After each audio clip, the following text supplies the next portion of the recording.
கேரளா பத்தினம்திட்டா பக்கத்துல பிரமாதம் பூங்காவு என்ற பகுதியில் அடுக்குமாடி குடியிருப்புல வசிச்சு வந்த எஸ்பிஐ வங்கி கிளையில பணியாற்ற ஒரு தம்பதி அந்த குடியிருப்புல வசிச்சு வந்திருக்காங்க.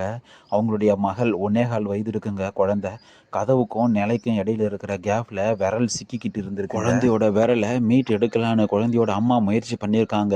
கதவை திறந்தோ இல்லை மூடியோ குழந்தையோட விரலை வெளியே எடுக்கலான்னு முயற்சி பண்ணியும் முடியல. குழந்தை வலியில அதிகமாக கத்த ஆரம்பிச்சிருக்குங்க.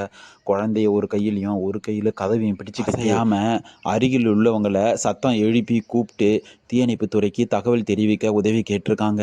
அங்கே போன எங்களுடைய வீரர்கள் அந்த கதவையும் நிலையும் இணைச்சி வைக்கிற ஸ்க்ரூவை கழட்டி எடுக்க முயற்சி பண்ணுறாங்க. கதவு திறந்த நிலையில் இருக்கும்போது தாங்க அதை இணைச்சி வச்சுருக்கிற ஸ்க்ரூவை ஈஸியாக கழட்டி எடுக்க முடியும். திறந்த நிலையில் மூடிய நிலைமையிலும் இல்லைங்க.